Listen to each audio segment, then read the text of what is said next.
ലാ യഖ്റുജുൽ മഹ്ദി ഹത്താ യസൂല മുലൂകൽ അറബി, ഹത്താ യസൂല മുലൂകുൽ അറബി. അറബ് രാജ്യങ്ങളുടെ അധികാരം പൂർണ്ണമായി നഷ്ടപ്പെടാതെ മഹ്ദി പുറത്തു വരികയില്ല. ഇത് പറഞ്ഞത് റഹ്മത്തുള്ളയല്ല, ഇത് പറഞ്ഞത് മുഹമ്മദ് ബിൻ അബ്ദില്ലയാണ്, റഹ്മത്തുൽ ആലമീനായ മുത്തുനബിയാണ്. ഒരു രാജ്യവും നിലനിൽക്കുകയില്ല. എല്ലാ രാജ്യവും അറബ് രാജ്യങ്ങൾ തകരാതെ മഹ്ദി പുറത്തു വരികയില്ല. യുഖ്തലു സബഅത്തും ഫീ തിസ്അത്തിൻ, അന്ന് അറബ് സമൂഹത്തിൽ 9-ൽ 7 ആളും കൊല ചെയ്യപ്പെടും എന്ന് മുഹമ്മദ് മുസ്തഫ.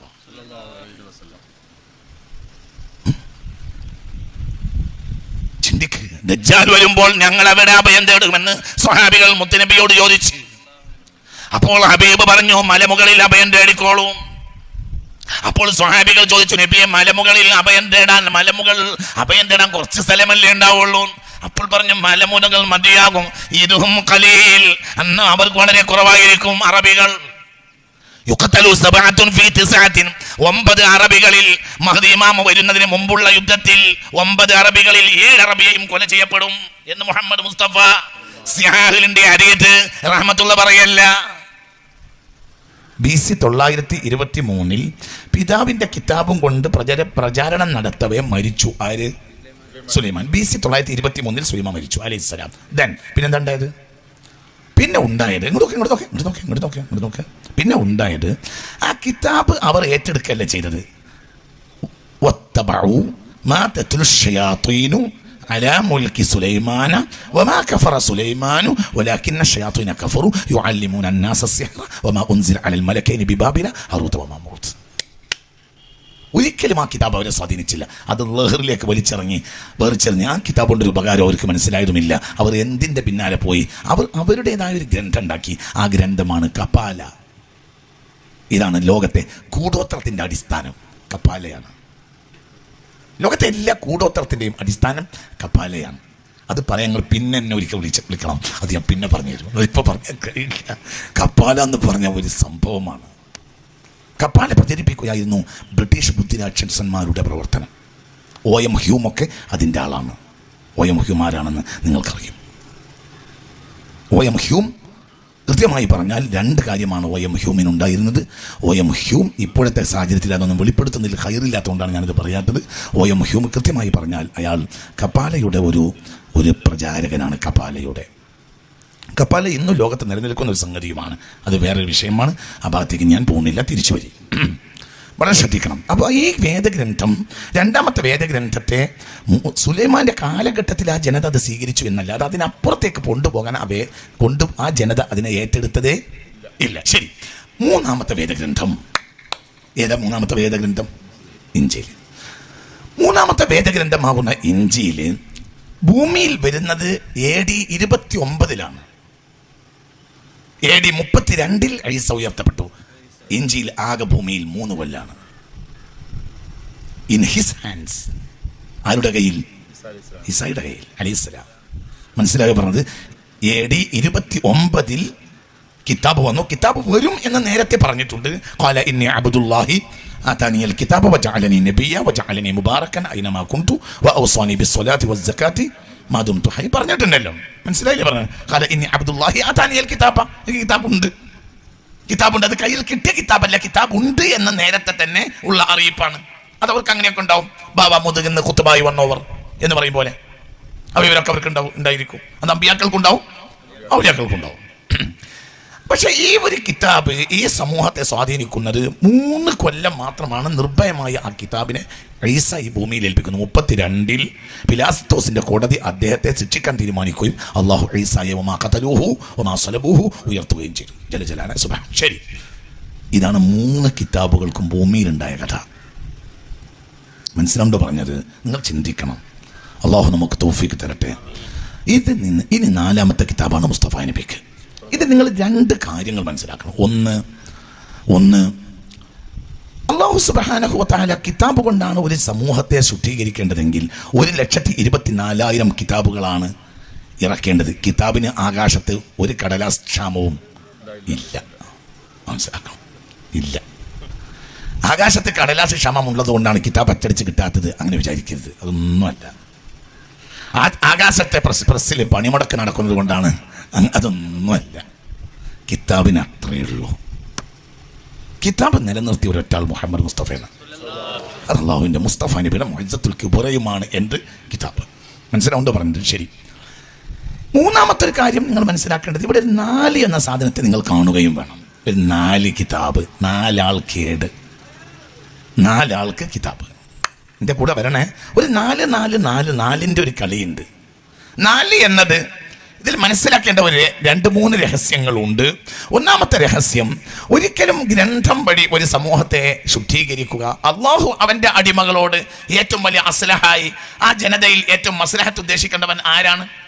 അള്ളാഹു തന്നെയല്ലേ? മനസ്സിലായില്ല? മനുഷ്യനെ നന്നാക്കേണ്ടതിന് ഏറ്റവും നല്ല മാർഗങ്ങളെ കൊണ്ടുവരേണ്ടവൻ ആരാണ്? ഒന്ന് പറയും മനുഷ്യന്മാരെ, അള്ളാഹു അല്ലേ? ഉദാഹരണം പറയാം. ഒരു ഹദീസ് മുസ്തഫ നബി പറയുന്നുണ്ട്, 100 അടി അടിക്കേണ്ട ഒരു ആൾക്ക് 99 അടിയാണ് ഒരു ജഡ്ജി വിധിച്ചത് എന്ന് സങ്കല്പിക്കൂ. 100 അടിയാണ് അള്ളാഹിന്റെ കിതാബിലുള്ളത്. അത് 99 അടിയാണ് ഒരു ജഡ്ജി വിധിച്ചതെങ്കിൽ അള്ളാഹിന്റെ കോടതിയിൽ ചോദിക്കുമ്പോൾ ചെന്നാൽ ഈ ജഡ്ജിയോട് അള്ളാഹ് ചോദിക്കും അത്രേ, ലിമൻ നഖസ്ത ളുർബത്തൻ വാഹിദ, എന്തിനാണ് നീ ഒരടി കുറച്ചത്? അപ്പോൾ അയാൾ അള്ളാഹിനോട് പറയും, റഹ്മത്തല്ലഹു യാ റബ്ബി, അയാളോടൊരു റഹ്മത്ത്, കരുണയാണ് പടച്ചവനെ. അപ്പോൾ അള്ളാഹ് പറയും, അൻത അർഹമു ബിഅബ്ദി അം അന, അൻത അർഹമു ബിഅബ്ദി അം അന, എന്റെ അടിമയോട് ഏറ്റവും റഹ്മത്ത് ചെയ്യേണ്ടത് ഇയ്യോ ഞാനോ? എന്താ പറഞ്ഞ്? അങ്ങനെയാണെങ്കിൽ ഞാൻ ആദ്യം തന്നെ പറയണ്ടേ, ചിലവരെ 99 ചിലവരെ 100 ആക്കി കളയും. മനസ്സിലായില്ല? നമ്മൾ ആദ്യം ഒരു കാര്യം മനസ്സിലാക്കണം. ഈ ലോകത്ത് മനുഷ്യൻ നന്നാകാനുള്ള മാർഗം ആര് കാണിച്ചു? അള്ളാഹ് കാണിക്കാത്ത ഏത് വഴിയും വെടിത്തരായിരിക്കും. പുസ്തകം കൊണ്ട് ഒരാൾ നന്നാകാൻ പോണില്ല. പാഠം നമ്പർ 1, പുസ്തകം കൊണ്ട് നന്നാവാനേ പോണില്ല. പുസ്തകത്തിൽ വ്യക്തി ഇടപെടാതെ ഒരിക്കലും നന്നാകാൻ പോകുന്നില്ല. പുസ്തകത്തിൽ ഒരു വള്ളിയും പുള്ളിയും വ്യത്യാസമില്ലാതെ എപ്പോഴും ഇവിടെ ഉണ്ടല്ലോ, ഇല്ലേ? ഇല്ലെന്ന് പറഞ്ഞാൽ കഫറാവില്ലേ? ഒന്ന് പറ മനുഷ്യ. പുസ്തകത്തിൽ വള്ളിക്കും പുള്ളിക്കും വ്യത്യാസമില്ലാതെ ഇവിടെ ആ പുസ്തകമല്ലേ പരിശുദ്ധ ഖുർആൻ, ഒരു വള്ളിക്കും പുള്ളിക്കും വ്യത്യാസം വന്നു എന്ന് പറഞ്ഞാൽ കഫറായില്ലേ? ഇന്നാ നഹ്നു നസ്സൽനാ ദിക്റ വ ഇന്നാ ലഹു ലഹാഫിളൂൻ. ചിന്തിക്ക്, നിങ്ങളെല്ലാം ഇത് ചിന്തിക്കണം. നിങ്ങൾ വളരെ ചിന്തിക്കാൻ കഴിയുന്ന മാഷന്മാർ ഈ കൂട്ടത്തിലുണ്ട്. വളരെ ചിന്തിക്കണം. നിങ്ങൾ നല്ല കഴിവുള്ളവരുണ്ട്, പേരാൻ പറയാൻ പ്രസംഗിക്കുന്നതിന് ബോധവും എനിക്കുണ്ട്. വളരെ നിങ്ങൾ ചിന്തിക്കണം. ചിന്തിക്ക്. പുസ്തകത്തിന് വള്ളിക്കും വള്ളിക്കും വ്യത്യാസമില്ല. പക്ഷേ സമുദായത്തിന്റെ അവസ്ഥ എന്താ അവസ്ഥ? ഞാൻ ഏഷ്യൻ ആഫ്രിക്കൻ രാജ്യങ്ങളിൽ അനവധി രാജ്യങ്ങളിൽ യാത്ര ചെയ്തിട്ടുണ്ട്. ഈ വർഷം യൂറോപ്പിലേക്ക് ഒരു ക്ഷണമുണ്ട്. പഠിച്ചോൻ ഭാഗ്യം തന്നാൽ അതും പോകും. മുസ്ലിം സമുദായത്തിന് ഒരു സന്തോഷമുള്ള ഒരു രാജ്യം ഇപ്പോൾ എൻ്റെ കാഴ്ചയിലില്ല. അവിടെ ഒരു അഭയമുണ്ടെന്ന് പറയാവുന്ന ഒരു രാജ്യം ഇല്ല. ഇനി ഇതിനപ്പുറത്തേക്ക് സംഭവിച്ചാൽ അത് സംഭവിക്കുകയും ചെയ്യും. ഭയാനകമായത് സംഭവിക്കും. എന്താ ഭയാനകമായത്? ഇറാനെ ലോകശക്തികൾ അടിക്കും. അത് അടുത്ത് സംഭവിച്ചേ തീരും. അത് വൻ യുദ്ധവുമായിരിക്കും. ലോകം ഇന്ന് വരെ കണ്ടിട്ടില്ലാത്ത യുദ്ധമാണ് ഇനി വരാൻ പോകുന്നത്. അള്ളാഹു തആല കാക്കട്ടെ. ശരി, അതൊക്കെ അവിടെ കേട്ടെ. ഇറാൻ അത് നമ്മളുമായി ബന്ധപ്പെട്ട വിഷയമല്ല. പക്ഷെ ഒരു കാര്യം ഞാൻ പറഞ്ഞുതരാം. ഇപ്പോൾ മഹ്ദി ഇമാം വരുമെന്ന പ്രതീക്ഷയാണ് എല്ലാവരും ഉള്ളത്. അങ്ങനെ തന്നെയല്ലേ? എന്ത് പറഞ്ഞാലും എല്ലാവരും പറയപ്പോൾ എന്താ മഹ്ദി ഇമാം പറ മഹ്ദി ഇമാം വരുന്നല്ലേ? ഒന്ന് പറ മനുഷ്യന്മാരെ. ഒരു വാക്ക് പറഞ്ഞാൽ രണ്ടാമത്തെ വാക്കിൽ എന്താ പറയാ? മഹ്ദി ഇമാം വരാനായിട്ടുണ്ട്. ആയിക്കോട്ടെ, എപ്പോഴാ വരിക? لا يخرج المهدي حتى يزول ملوك العرب حتى يزول ملوك العرب. അറബ് രാജ്യങ്ങളുടെ അധികാരം പൂർണ്ണമായി നഷ്ടപ്പെടാതെ മഹ്ദി പുറത്തു വരികയില്ല. ഇത് പറഞ്ഞത് റഹ്മത്തുള്ളയല്ല, ഇത് പറഞ്ഞത് മുഹമ്മദ് ബിൻ അബ്ദില്ലയാണ്. റഹ്മത്തുല്ലിൽ ആലമീനായ മുത്തുനബിയാണ്. ഒരു രാജ്യവും നിലനിൽക്കുകയില്ല. എല്ലാ രാജ്യവും അറബ് രാജ്യങ്ങൾ തകരാറ് മഹ്ദി പുറത്തു വരികയില്ല. എന്തേ? ഇവരുടെ കയ്യിൽ കിതാബ് ഉണ്ടാവില്ലേ? ഇതൊക്കെ ഈ നഷ്ടമൊക്കെ വരുന്ന കാലത്ത് കിതാബ് ഉണ്ടാവും. പക്ഷേ ഇടപെടാൻ കഴിയുന്ന വ്യക്തി ഉണ്ടാവില്ല. നിങ്ങൾ ഇതിന്റെ കൂടെ ഇല്ല. മെഷീൻ ഗൺ ഉണ്ടായ പോരല്ലോ. മെഷീൻ ഗണ്ണ് ഉണ്ടായിട്ട് കാര്യമുണ്ടോ? ആര് വേണം? അത് പണിയാക്കാൻ പറ്റിയ ആള് വേണ്ടേ? ആളുണ്ട്. മെഷീൻ ഗണ്ണ് ഇല്ലാന്ന് നോക്കുക എങ്കിൽ തെങ്ങിന്റെ മട്ടൽ മതിയാവും.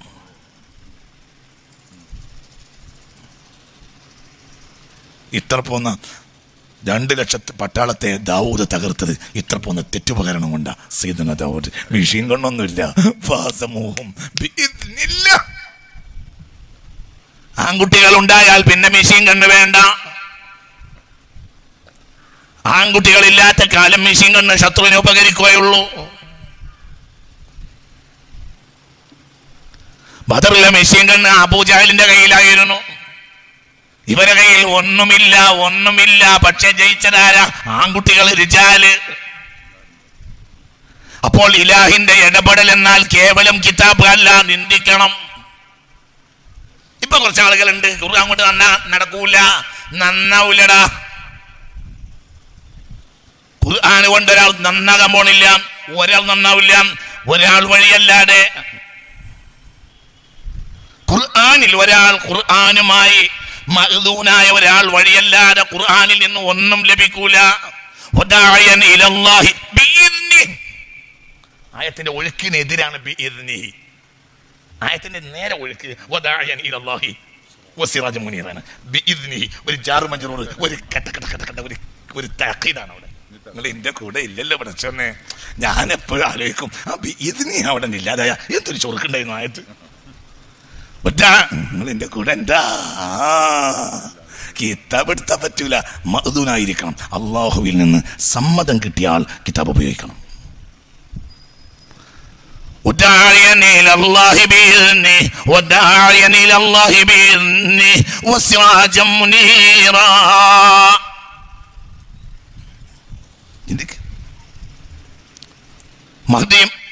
മഹ്ദി വരുന്നതിന് മുമ്പ് വൻ യുദ്ധം ഉണ്ടാവും. ഫിത്നത്തുൻ സുമ്മാഉ അമ്യാ, ചെവിടും കാതും അടക്കുന്ന യുദ്ധമുണ്ടാവും. യുഖ്തലു സബഅത്തും ഫീ തിസ്അത്തിൻ, അന്ന് അറബ് സമൂഹത്തിൽ 9-ൽ 7 ആളും കൊല ചെയ്യപ്പെടും എന്ന് മുഹമ്മദ് മുസ്തഫ.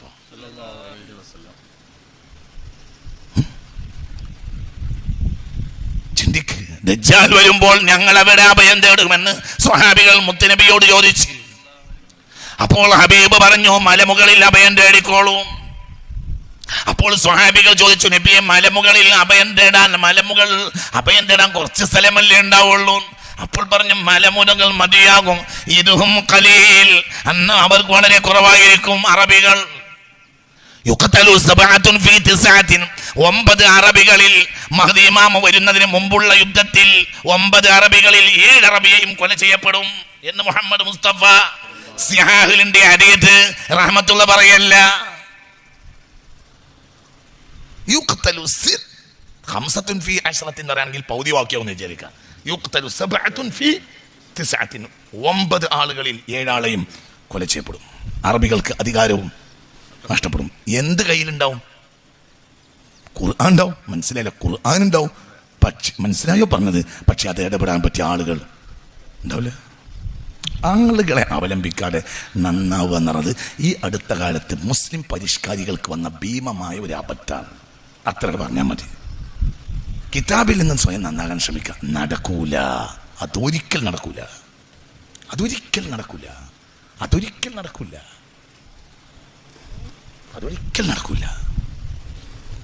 അരിയല്ലേ നമ്മളെ ഭക്ഷണം? അരിയല്ല നമ്മളെ ഭക്ഷണം. അരിയാണ് നമ്മളെ ഭക്ഷണം. നമ്മളെ ഭക്ഷണം അരിയല്ലേ? നമ്മളെ പ്രധാന ഭക്ഷണം അരിയല്ലേ?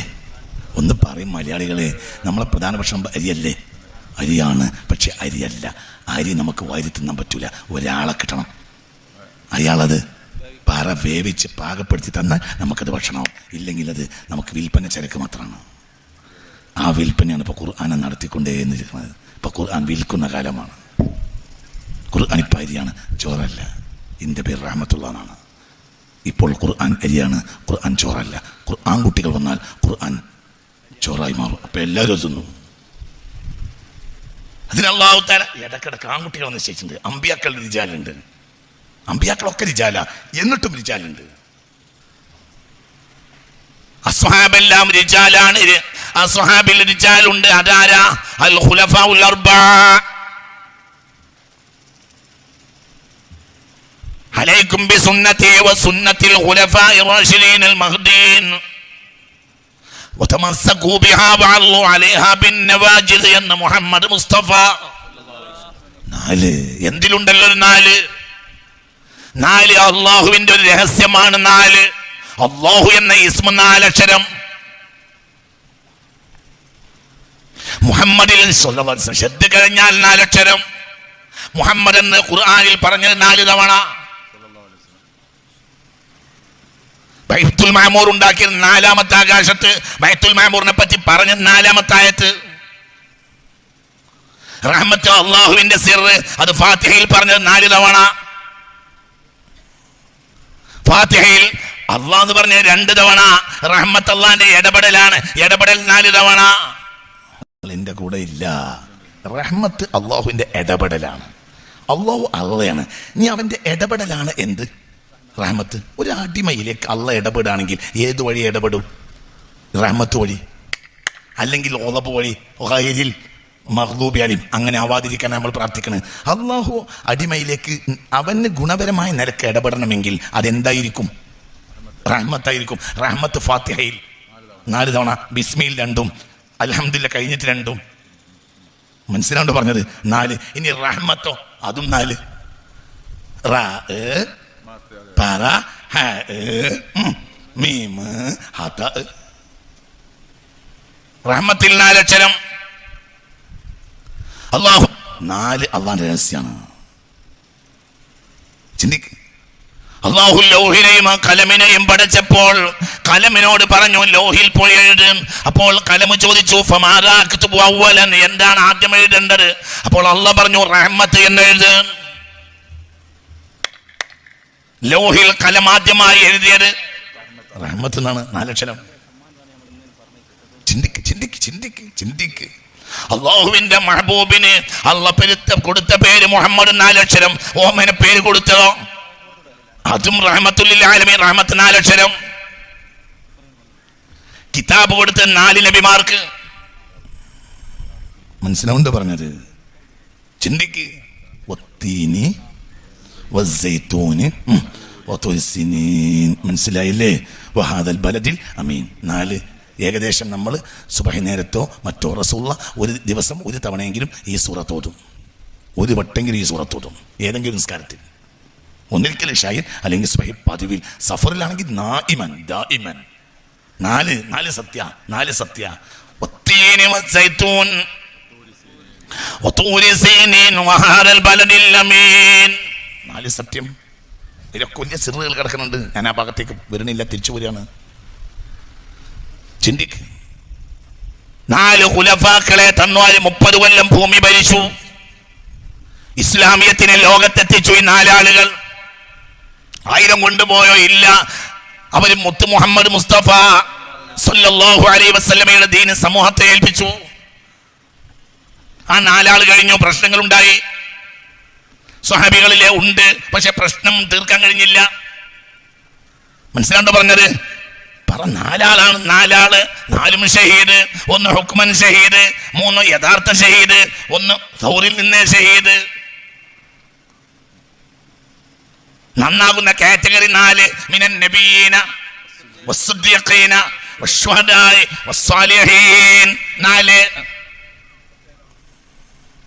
മനസ്സിലാണ്ടോ പറഞ്ഞത്? അവിടെ 4. ചിന്തിക്ക്. 4 ആളുകൾ മുത്തുനബിയുടെ ഖുലഫാക്കളാണ്. ഖുലഫാക്കൾ തന്നെ. സിദ്ദീഖുൽ അക്ബർ സൗറിൽ നിന്ന് ഷഹീദായി. പിന്നെ ആ പാമ്പിന്റെ വിഷമേറ്റ് നടന്നു. പിന്നെ മദീനയിൽ ഷഹീദായി. ഉമർ ബിൻ ഖത്താബ് 2ാമത്തെ ആള് ഷഹീദായി. 3ാമത്തെ ആൾ മദീനയിൽ ഷഹീദായി. 4ാമത്തെ ആൾ കൂഫയിൽ ഷഹീദായി. 4 മുത്തുനബിയുടെ ശ്വാദാക്കൾ. മുഹമ്മദ് മുസ്തഫ അല്ലാഹു സുബ്ഹാനഹു വ തആല തൗഫീഖ് തരട്ടെ.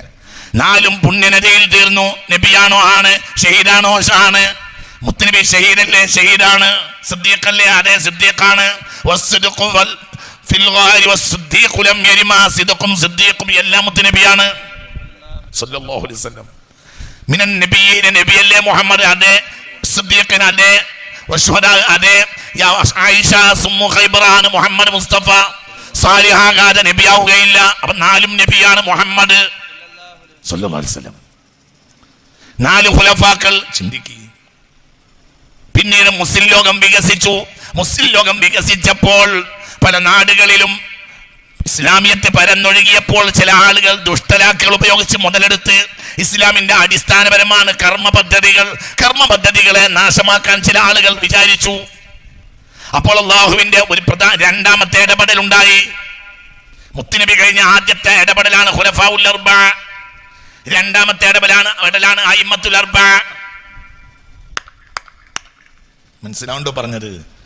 സ്വന്തം ചിന്തകളുള്ള അനവധി മഹാന്മാരില്ലേ ഉണ്ട്. പക്ഷേ ലോകത്തിന് മുന്നിൽ ക്രോഡീകരിച്ചേൽപ്പിക്കാൻ അള്ളാഹ് തൗഫീഖ് കൊടുത്തില്ല.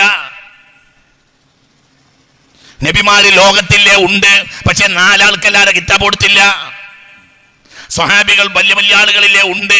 പക്ഷെ 4 ആളെ അല്ലാതെ പിൻപറ്റാൻ പറഞ്ഞില്ല. മനസ്സിലായില്ല? ഖുലഫാക്കൾ എന്ന നിലയിൽ പിൻപറ്റാൻ മനസ്സിലായില്ലേ? മനസ്സിലായില്ലേ? പറഞ്ഞ വലിയ സ്വഹാബികളൊക്കെ മഹാന്മാരെന്നെ, എല്ലാവരെയും പിൻപറ്റാവുന്നതുമാണ്. പക്ഷെ ഖലീഫമാർ എന്ന നിലയിൽ പിൻപറ്റാൻ വേണ്ടി അലൈക്കും ബിസുന്നതി വ സുന്നത്തിൽ ഖുലഫാഇർ റാഷിദീൻ, അത് അല്ലാഹു തആല 5-ാമത്തെ ആൾക്ക് തൗഫീഖ് കൊടുത്തില്ല. ഖാലിദുൽ വലീദ് വലിയ മഹാനല്ലേ ആണ്. പക്ഷേ ഈ 4-ൽ പെട്ടില്ല. മനസ്സിലാവുണ്ടോ നിങ്ങൾ പറഞ്ഞത്? ചിന്തിക്കണം. മുത്തുനബി കഴിഞ്ഞപ്പോൾ അള്ളാഹിന്റെ ആദ്യത്തെ ഇടപെടൽ ഖുലഫാഉൽ അർബഅ ലോകത്തിന്റെ നാനാഭാഗത്തും എത്തി എന്ന് പറഞ്ഞാൽ അവരുടെ ചിന്താഗതികളും അവരുടെ സത്യസന്ധതയും അവരുടെ വഴി ഇസ്ലാമിയത്തും ബഹുമാനപ്പെട്ട ഉസ്മാൻ ബിൻ അഫ്ഫാൻ റളിയല്ലാഹു അൻഹു ക്രോഡീകരിക്കുന്ന സാഹചര്യത്തിൽ യൂറോപ്പിലേക്ക് പ്രവേശിക്കുകയാണ് മുസ്ലിം പട്ടാളം. ആരുടെ കാലത്ത്? 3-ാം ഖലീഫയുടെ കാലത്ത് യൂറോപ്പ് വരെ അവരെത്തിച്ചു. ഇസ്ലാം വികസിച്ചു. അപ്പോൾ പിന്നെ എന്തുണ്ടായി? ചില ആളുകൾ ദുഷ്ടലാക്കുകൾ എന്ത് ചെയ്തു? ഇസ്ലാമിലേക്ക് പുതിയ പുതിയ കർമ്മങ്ങൾ കടത്തിക്കൂട്ടാൻ ശ്രമിച്ചു. അപ്പോൾ അതിനെ ശുദ്ധീകരിച്ച് തജ്രീദ് ചെയ്ത് എന്ത് ഇസ്ലാമാണ് എന്ത് ഇസ്ലാം അല്ല എന്നതിന് കൃത്യമായ രേഖ കൊടുക്കാൻ അള്ളാഹു 4 ആളുകളെ ഏൽപ്പിച്ചു. 1 അബൂ ഹനീഫ നുഅ്മാൻ, 2 മാലിക് ഇബ്നു അനസ്, 3 ഇമാം ശാഫിഈ, 4 അഹ്മദ് ഇബ്നു ഹംബൽ. ഇവരോ ഒരു ഭയങ്കര ബന്ധം. ഈ 4 ആൾ വലിയ ബന്ധം. ഈ 4 ആളില്ലെങ്കിലോ?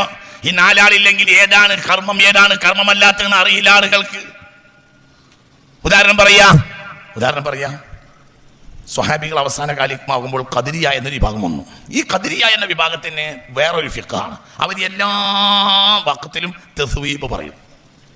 അതായത് ഹയ്യ അലൽ ഫലാഹ് കഴിഞ്ഞാൽ ഉടനെ അസ്സലാത്തു ഖൈറും മിനൻ നൗം എന്ന് പറയും. എല്ലാ വഖത്തിലും പറയും. അതിൽ കുറച്ച് മുസ്ലിമീങ്ങൾ പെട്ടുപോയി. അതിനവരെ ന്യായം പറയും. എന്താ ന്യായം? മനുഷ്യന്മാർ ഏത് നേരത്തും ഉറങ്ങാൻ സാധ്യത ഉണ്ടല്ലോ. മനസ്സിലാണ്ട് പറഞ്ഞത്? അതും സത്യം തന്നെയല്ലേ. ഇപ്പൊ ഈ ക്ലാസ് കേട്ട് ഉറങ്ങുന്ന ആളുകൾ ബാക്കിലിരുന്ന് ഉറങ്ങണവരെ ഞാൻ കാണുന്നുണ്ട്. അപ്പൊ ലൂറിന്റെ ബാങ്കാണ് കൊടുക്കണ നേരത്തെ അസ്സലാത്തു ഖൈറും മിനൻ നൗം എന്ന് പറഞ്ഞാൽ അതൊരു നല്ലതാണല്ലോ. അത് ന്യായം പറയാൻ കഴിയും. ഇസ്ലാം എന്ന് പറഞ്ഞാൽ ന്യായമല്ല. ഇസ്ലാം എന്ന് പറഞ്ഞാൽ അള്ളാന്റെ ഹിക്മത്താണ്. നമ്മൾ വിചാരിക്കുന്ന ന്യായമല്ല. മനസ്സിലായില്ല? നമ്മൾ വിചാരിക്കുന്ന ന്യായമല്ല. മനസ്സിലുണ്ട് പറഞ്ഞത്? ഉദാഹരണം പറയാം. റക്അത്ത് കൂട്ടിയിട്ട് കുറച്ച് റക്അത്ത് കൂട്ടിയിട്ട് ചെയ്യുകയാണെങ്കിൽ ചെയ്യാവുന്നത് സുബഹിക്കാണ്. എന്നാൽ മഗ്രിബിന്റെ അത്ര പോലും സുബഹിക്കുണ്ടായില്ല. എന്ത്? 2 റക്അത്ത്. സുബഹിക്കൊക്കെ 20 റക്അത്ത് ഉണ്ടായാൽ ഭയങ്കര നമുക്കൊരു എക്സസൈസായി. സുബഹി നിസ്കരിച്ചാൽ നമ്മൾക്ക് ഇറങ്ങി നടക്കണം. അപ്പം നമുക്ക് മനസ്സിലായില്ല. ഒരു റുക്കോവും സുജൂദും ഒരു പറ ഒന്ന് മനസ്സിലായില്ലേ പറഞ്ഞത്? ഇതൊക്കെ ഭയങ്കരല്ലേ. ഒന്ന് സുജൂദ് കിടന്നിട്ട് ഒക്കെ ഇങ്ങനെ കാണിക്കാനൊക്കെ ഇങ്ങനെ ഒരു അവസരം ഉണ്ടാക്കി കൊടുത്താൽ 20 റക്അത്താവുമ്പോൾ 40 സുജൂദ് വരും. പക്ഷേ ഇനി ളുഹറിന്റെ കാര്യം ഒരാൾക്ക് ഒഴിവില്ലാത്ത നേരാണ് ഏത്? ളുഹർ. കച്ചവടക്കാർക്ക് തിരക്ക്, ഓഫീസിൽ തിരക്ക്, ബിസിനസ്സിന് തിരക്ക്, കൃഷിക്കാർക്ക് തിരക്ക്, അടുക്കളയിൽ പെണ്ണുങ്ങൾക്ക് തിരക്ക്. ആ നേരത്ത് 4 അല്ല 12 റക്അത്ത്. ളുഹറിന് മുമ്പ് 4, ശേഷം 4. ഒരു തറാവീഹ് തന്നെയാണ് ളുഹർ. ഒരു മിനി തറാവീഹ്. അസറിൽ കുറച്ചൊക്കെ എന്തായി ഓഫീസൊക്കെ വിട്ട് വരുന്ന നേരം. അപ്പോൾ മുമ്പ് 4 ഉണ്ട്, പിന്നെ 4 ഉണ്ട്, ശേഷം പാടേ ഇല്ല. 48 കൊടുത്താൽ അതൊരു സൗകര്യമുള്ള സമയമാണ്. 16 കൊടുക്കാൻ പറ്റിയ നേരമാണ് മഗ്രിബ്. മഗ്രിബിനെ ളുഹറിന്റെ അസറിനേക്കാൾ ചുരുക്കി. അതിലും കൊടുക്കാൻ പഠിച്ചോണ്ട് തിരക്ക് ഒഴിഞ്ഞ നേരത്തെ കൊടുക്കുകയാണെങ്കിൽ നല്ലത് എവിടെയാ? ഒന്ന് പറ മനുഷ്യന്മാരെ. മഗ്രിബിന് എത്ര റക്അത്തും കൊടുക്കാനുണ്ട്? പക്ഷെ അവിടെ എത്രയാക്കി? 3 ഇങ്ങോട്ടാക്കി. സുബഹിക്കോ തീരല്ല, തുടങ്ങുമ്പോൾ കഴിഞ്ഞ്. അപ്പൊ എന്റെ അങ്ങനെ അതങ്ങനെയാണ്. അതെന്താ അങ്ങനെ എനിക്കറിയില്ല. എന്താ അങ്ങനെ എനിക്കറിയില്ല. അതാണ് മസ്ലഹത്ത്. ഏതും അള്ളാന്റെ മസ്ലഹത്ത്. അള്ളാഹുവിന്റെ മസ്ലഹത്ത് അബ്ദിന് അറിയുകയില്ല. എന്തുകൊണ്ട്? അബ്ദ് എന്താണെങ്കിലും അബ്ദല്ലേ. ഖുലിഖൽ ഇൻസാനു ലഈഫ, മനുഷ്യൻ ദുർബലനാണ്. അതുകൊണ്ട് അവന്റെ ചിന്ത ദുർബലമാണ്. അപ്പൊ ഞാൻ പറഞ്ഞുകൊണ്ടുവരുന്നത്, ചിന്താഗതികൾ ആരാധനകളിൽ കടത്തിക്കൂട്ടി. മഹാനായ ഇബ്നു ഉമർ റളിയല്ലാഹു അൻഹു ഇറാഖിലൂടെ യാത്ര ചെയ്തപ്പോൾ ഒരു പള്ളി കയറി. ളുഹറിന്റെ നേരം. ഇബ്നു ഉമർ തങ്ങളുമുണ്ട്, സ്വഹാബിയല്ലേ, പ്രഗൽഭ സ്വഹാബിയല്ലേ. ആര്? ഇബ്നു ഉമർ. ഈ സംഭവം അബൂദാവൂദിലുണ്ട്. ഒരു പള്ളി കയറി, ളുഹറിന്റെ നേരം നിസ്കരിക്കാൻ നോക്കുമ്പോൾ അതാ ബാങ്ക് കൊടുക്കണം, മോദിൻ വന്നേ. എന്നിട്ട് എന്ത് ചെയ്ത്? അയ്യാൽ ഫല കഴിഞ്ഞ ഉടനെ സലാത്തു ഖൈറും മിനൻ നൗം എന്ന് പറഞ്ഞപ്പോൾ ഉടനെ ഇബ്നു ഉമർ പറഞ്ഞു, ഉഖ്റുജൂ മിൻ ഹാദൽ മസ്ജിദിൽ ഖബീർ, ഈ വൃത്തികെട്ടവന്റെ പള്ളിയിൽ നിന്ന് പോരെ, ഇവിടെ നിസ്കരിക്കാൻ വേണ്ട. എന്നിട്ട് പാറത്ത് പുറത്ത് നിസ്കരിച്ച്. എന്തുകൊണ്ട്? ആരാധനയിൽ ചിന്താപരമായ കാര്യങ്ങൾ കടത്തിക്കൂട്ടി. തൊട്ടടുത്ത കാലക്കാരനാണ് ആര്? അബൂ ഹനീഫ, പ്രഗൽഭ സ്വഹാബിയാണ് എന്ന് ഇമാം ബൈഹഖി. സ്വഹാബികൾ അവസാനിക്കുമ്പോൾ ചിന്താപരമായ കാര്യങ്ങൾ ആരാധനകളിൽ കടത്തിക്കൂട്ടിയപ്പോൾ സ്വഹാബികൾ അവസാനിക്കുമ്പോൾ മദ്ഹബ് വന്നു. മദ്ഹബ് വന്ന് ചിന്തിക്കണം. മദ്ഹബിൽ ആദ്യത്തെ മദ്ഹബാണ് ഏത്? അബൂ ഹനീഫ. മുത്ത് മുഹമ്മദ് മുസ്തഫ സല്ലല്ലാഹു അലൈഹി വസല്ലം തങ്ങൾ സൂചിപ്പിച്ചു പറഞ്ഞ ഒരാളാണ് അബൂ ഹനീഫ റളിയല്ലാഹു അൻഹു. ചിന്തിക്കണം. അബൂ ഹനീഫ മിന താബിഈൻ.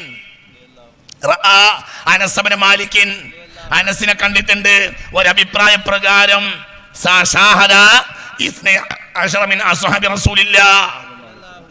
12 സ്വഹാബികളെ കാണുകയും അവരിൽ നിന്ന് വിജ്ഞാനം പഠിക്കുകയും ചെയ്ത ആളാണ് ആര്? അബൂ ഹനീഫ റളിയല്ലാഹു അൻഹു. അനസിന് ഒരു വലിയ ആയുസ്സുള്ള ആളാണ് അനസ് റളിയല്ലാഹു അൻഹു.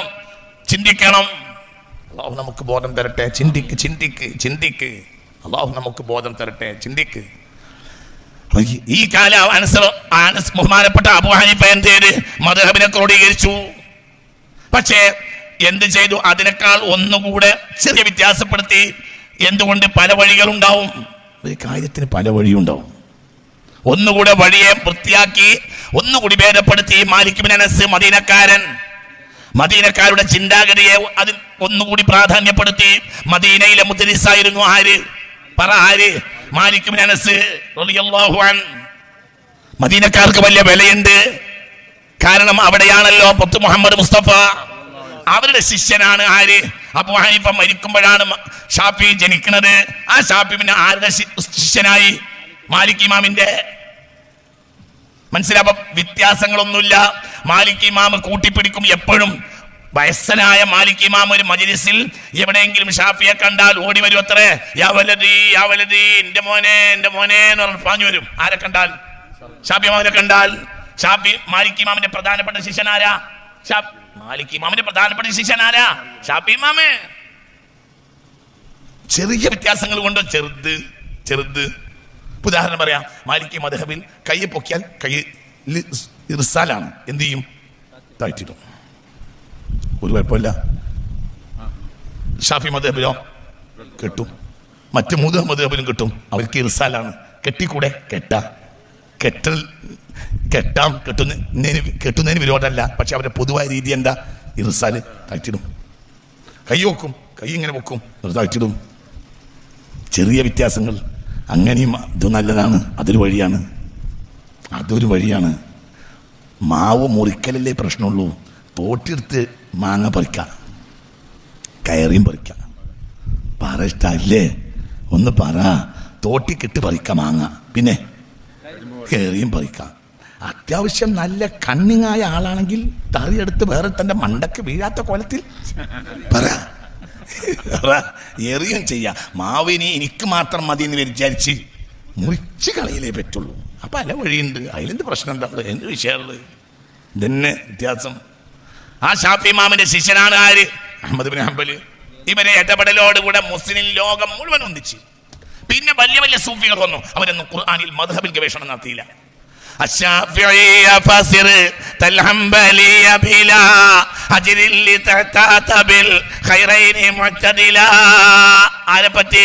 ഗൗസുൽ മുഹീദ്ദീൻ അബ്ദുൽ ഖാദിർ ജിലാനി ഷാഫിഈയാണ്, അബൂ ഹനീഫ ഷാഫിഈയാണ്. ചിന്തിക്കണം. ബഹുമാനപ്പെട്ട അഹ്മദുൽ കബീർ റിഫായി ഷാഫിഈയാണ്. ചിന്തിക്കണം.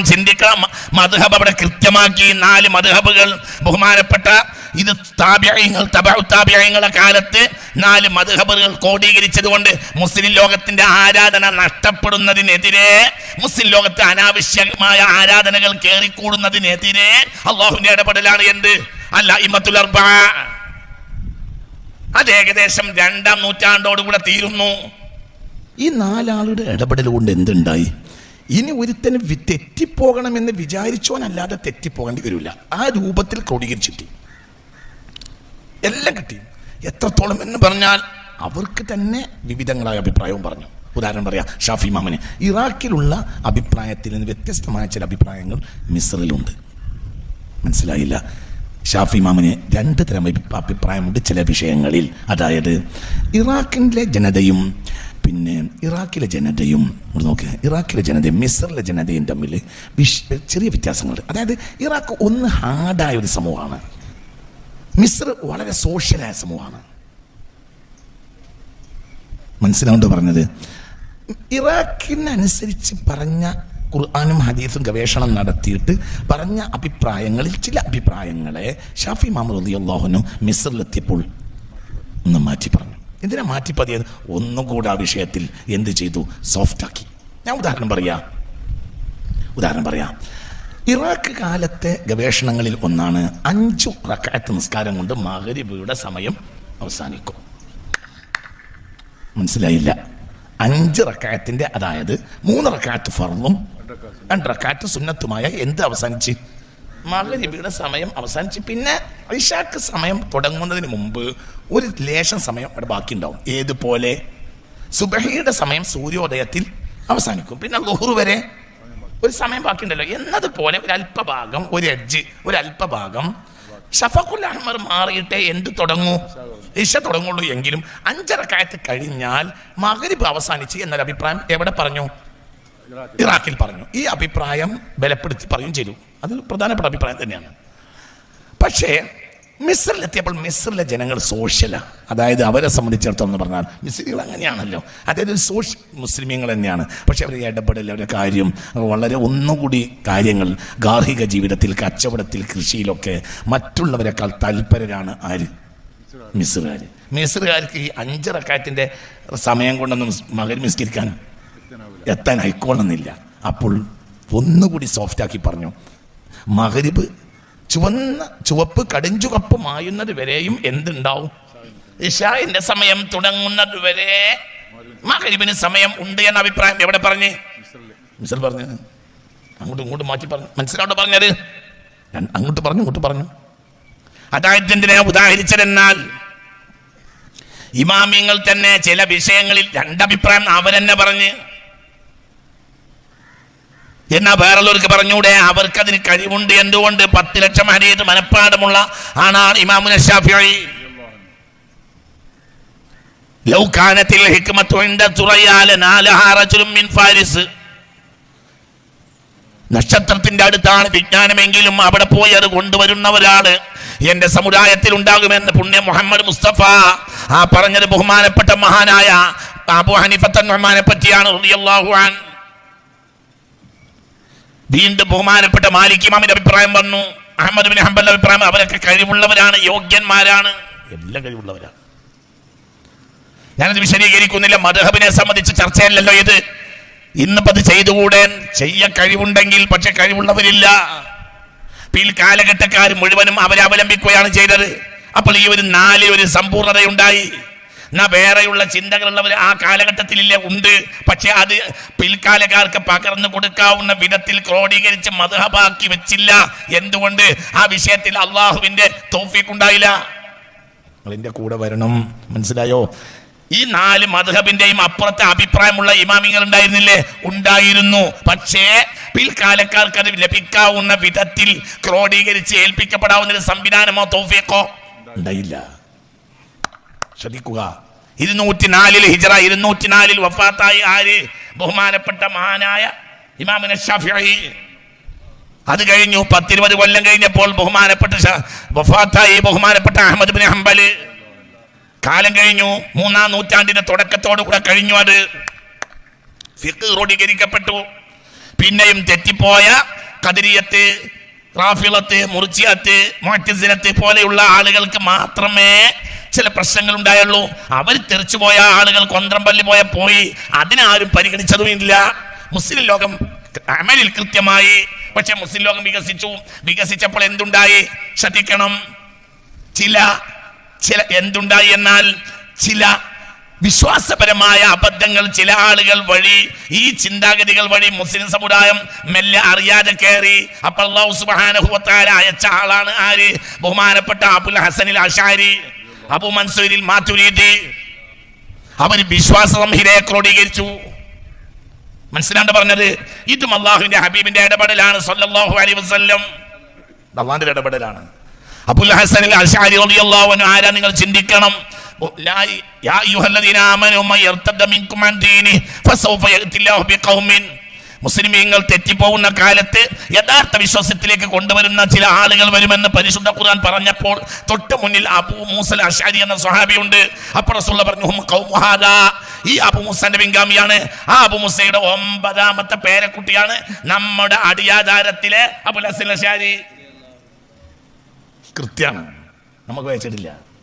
നമ്മളെ സമസ്തയുടെ എല്ലാ ഏകദേശ പള്ളികളുടെയൊക്കെ അടിയാധാരത്തിൽ ഞങ്ങളുടെ വിശ്വാസം കർമ്മപരമായി 4-ൽ 1 മദ്ഹബും വിശ്വാസപരമായി അശ്അരി മദ്ഹബും അനുസരിച്ചാണ് ഇത് പോവാന്നില്ലേ. അത് 4 മുസ്തഫ നബി പറഞ്ഞതാണ്. ഇത് മുസ്തഫ നബി പറഞ്ഞാണ് ഹും ഖൗമു ഹാദാ. അതായത് ഈ മായിദയിലെ ആയത്തിറങ്ങിയപ്പോ തൊട്ട് മുന്നിൽ ആരുണ്ട്? അബൂ മൂസൽ അശ്അരി. അശ്അരി മദ്ഹബിലെ അശ്അരി കബീലയിലെ അശ്അരിങ്ങൾ ഒരു കബീലയാ. ആ കബീലയിലെ പ്രഗൽഭ സ്വഹാബിയാണ് ആര്? അബൂ മൂസൽ അശ്അരി. ഈ അബൂ മൂസ റളിയല്ലാഹു അൻഹു മുന്നിലിരിക്കുന്നുണ്ട്. ഈ ആയത്തിങ്ങനെ ഓതി ജനങ്ങൾ തെറ്റിപ്പോകുന്ന കാലത്ത് വിശ്വാസത്തെ ക്രോഡീകരിക്കുന്ന ഒരു ജനത വരുന്നുണ്ട് എന്ന് പറഞ്ഞിട്ട് ആയത്ത് കിട്ടി. ആയത്ത് നബി ഓതി കഴിഞ്ഞപ്പോ തൊട്ട് മുന്നിലുണ്ട് ആര്? അബൂ മൂസ. അപ്പൊ പറഞ്ഞു ഹും ഖൗമു ഹാദാ. ഈ പറഞ്ഞ ജനത ഇവന്റെ പേരക്കുട്ടികളാണ്. ആ ആളുടെ 9ാമത്തെ പേരക്കുട്ടിയാണ് നമ്മുടെ അടിയാധാരത്തിലെ അബുൽ ഹസനിൽ അശ്അരി. മനസ്സിലാവണില്ലേ പറഞ്ഞത്? പേച്ചിട്ടില്ല, ഒരു പിഴവുമില്ല. ഇത് ഇങ്ങനെ എവിടെ ഉണ്ട് മൂല്യരെ? അത് ഈ ആയത്തിന്റെ താഴെ തഫ്സീറുൽ കബീറിൽ ഇമാം റാസി റളിയല്ലാഹു അൻഹു രേഖപ്പെടുത്തിയിട്ടുണ്ട്. മനസ്സിലാവേണ്ട പറഞ്ഞത്? ഈ തഫ്സീർ ഇങ്ങനെ തന്നെ ഈ മായിദയിലെ ആയത്തിന്റെ താഴെ തഫ്സീറുൽ കബീറിൽ ഇമാം റാസി റളിയല്ലാഹു അൻഹു രേഖപ്പെടുത്തിയിട്ടുണ്ട്. ഹും ഖൗമു ഹാദാണ് മുത്ത് മുഹമ്മദ് മുസ്തഫ. ശ്രദ്ധിക്ക്. മുസ്ലിം ലോകം പിന്നെ വളർന്നപ്പോൾ ജനങ്ങൾക്ക് നിങ്ങൾ എൻ്റെ കൂടെ ഇല്ലേ, നിങ്ങൾ എൻ്റെ കൂടെ ഇല്ലേ? ജനങ്ങൾക്ക് അമലും ശരിയായി, വിശ്വാസം ശരിയായി. പക്ഷേ മുസ്ലിം ലോകം വളർന്നപ്പോൾ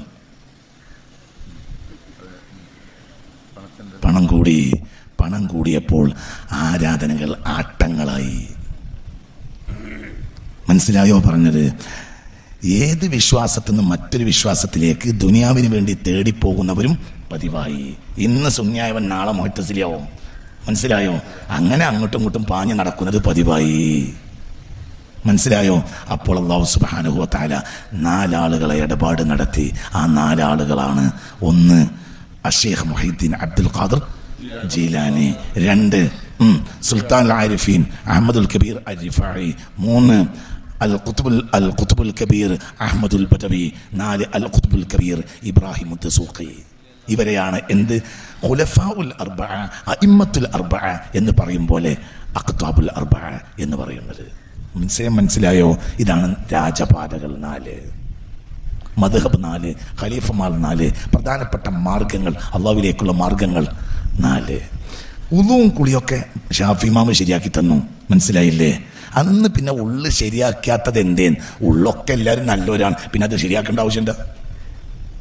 എന്നൊക്കെ പറഞ്ഞു. നിങ്ങൾ എൻ്റെ കൂടെ ഇല്ലല്ലോ പഠിച്ചോനെ. പുതിയ കുപ്പായിട്ട് ഇറങ്ങിയത് ആ സ്വഹാബികൾ താബിഈങ്ങളൊക്കെ, അവരോട് പിന്നെ കുപ്പായം കഴുകി കൊടുക്കേണ്ട ആവശ്യമില്ലല്ലോ. കുപ്പായം ചെളിയാകുമ്പോഴല്ലേ കുട്ടി എന്ത് ചെയ്യേണ്ടത്? ചെളി കഴുകി കൊടുക്കേണ്ടതുള്ളൂ. അന്ന് പുറത്തിറങ്ങിയ കാലാണ്, ഉള്ളൊന്നും വല്ലാതെ നാശമായിട്ടില്ല. പുറം നാശായപ്പോഴത്തിന് 4 മദ്ഹബ് ഇടപെട്ടു. ഉള്ളങ്ങനെ നിന്നു. ഉള്ളിന് വലിയ കുഴപ്പമൊന്നും ഒന്നും ഉണ്ടായിരുന്നില്ല. ദുനിയാവിനൊന്നും വലിയ തേടിപ്പോകുന്ന ആളുകൾ ഉണ്ടായിരുന്നില്ല. പക്ഷേ ഇസ്ലാമിക ലോകം വികസിച്ചു. പണം അങ്ങോട്ട് കുന്നുകൂടി. ലോകം മുഴുവൻ ഇസ്ലാമിയത്താണ് വളർന്നു. ഞാൻ നിങ്ങളോട് എന്താ പറയുന്നത്? ഞാൻ നിങ്ങളോട് പറയട്ടെ, മുസ്ലിം ലോകത്തിൻ്റെ ഒരു കഥ നിങ്ങൾക്ക് പറയട്ടെ. AD 1516 ഒട്ടോമൻ തുർക്കികൾ വരുന്നത്. നിങ്ങൾക്കറിയോ തുർക്കി സാമ്രാജ്യം ഇന്നത്തെ അമേരിക്കയുടെ ഒരു 25 ഇരട്ടി വലിപ്പമുള്ള രാജ്യമാണത്. സാമ്രാജ്യമാണ് അന്ന് തുർക്കി. എന്താ ഞാൻ പറഞ്ഞ്? ഇന്നത്തെ അമേരിക്കയുടെ 25 ഇരട്ടി കരുത്ത്. ഭൂവിസ്തൃതി ഒരു 10 ഇരട്ടിയെങ്കിലും ഭൂവിസ്തൃതി ഉണ്ട്. ഒരു 10 ഇരട്ടിയെങ്കിലും ഭൂവിസ്തൃതി, 10 ഇരട്ടിയെങ്കിലും. ട്രംപിന്റെ കീഴിലുള്ള ഭൂമിയുടെ 10 ഇരട്ടി ഭൂമി ആരുടെ കയ്യിൽ? ഒട്ടോമൻ തുർക്കികളുടെ കയ്യിൽ. AD 1516 അവർ വരുമ്പോൾ പോളണ്ടും ഹോളണ്ടും ലോകം യൂറോപ്പ് മുഴുവൻ അവരുടെ കയ്യിൽ. ഇവിടെ അങ്ങോട്ട് വന്നാൽ ഗുജറാത്ത് വരെ അവരുടെ കയ്യിൽ. ഇങ്ങോട്ട് വന്ന് അങ്ങോട്ട് പോയി സെൻട്രൽ ഏഷ്യ അവരുടെ കയ്യിൽ. അങ്ങോട്ട് പോയി അവർ ലോകം മുഴുവനും അവരുടെ കയ്യിൽ. പണം, സൗകര്യം. അപ്പോൾ മനുഷ്യരെന്ത് ചെയ്ത്? മനുഷ്യർ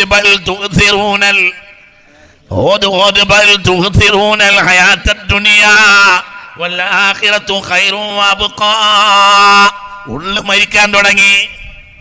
ആരാധനകൾ ആട്ടങ്ങളായി. ഖുർആനിന്റെ പദങ്ങൾ മാത്രം പിന്നാലെ നടന്നു. അതിന്റെ പൊരുളുകളിലേക്ക് ഇറങ്ങാൻ മടിയായി. കൊട്ടാര വിദൂഷകന്മാരുണ്ടായി.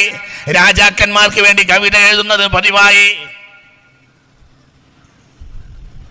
ഒരു ജനത നശിച്ചാൽ എല്ലാവരും നശിക്കും. ഒരു ജനത നശിച്ചാൽ എഴുത്തുകാർ നശിക്കും. ഒരു ജനത നശിച്ചാൽ പണ്ഡിതന്മാർ നശിക്കും. ഒരു ജനത നശിച്ചാൽ പ്രഭുക്കൾ നശിക്കും. ഒരു ജനത നശിച്ചാൽ എല്ലാവരും നശിക്കും. അല്ലാതെ പണ്ഡിതന്മാരൊക്കെ മഹാന്മാരാവുകയും ഉമറാക്കളൊക്കെ മഹാന്മാരാവുകയും ജനങ്ങളൊക്കെ നശിക്കുകയും അങ്ങനെ ഉണ്ടാവില്ല. സുബ്ഹാനഹു വ തആല നമ്മുടെ പ്രവർത്തകന്മാർ, നേതാക്കൾ, സംഘടനാ പ്രവർത്തകർക്കൊക്കെ അല്ലാഹു തആല ദീർഘായുസ്സും ആഫിയത്തും ഖൈറും സലാമത്തും തുറന്നു കൊടുക്കട്ടെ. എല്ലാം മനസ്സ് തുറന്ന് ആമീൻ പറ. അള്ളാഹു അവർക്ക് എല്ലാ ഖൈറും തുറന്നു കൊടുക്കട്ടെ. എല്ലാ പ്രതിസന്ധികളെയും പരിഹരിച്ച് മുന്നോട്ട് പോകാൻ മുസ്ലിം ഉമ്മത്തിന് അല്ലാഹു തആല ഖൈർ നൽകട്ടെ.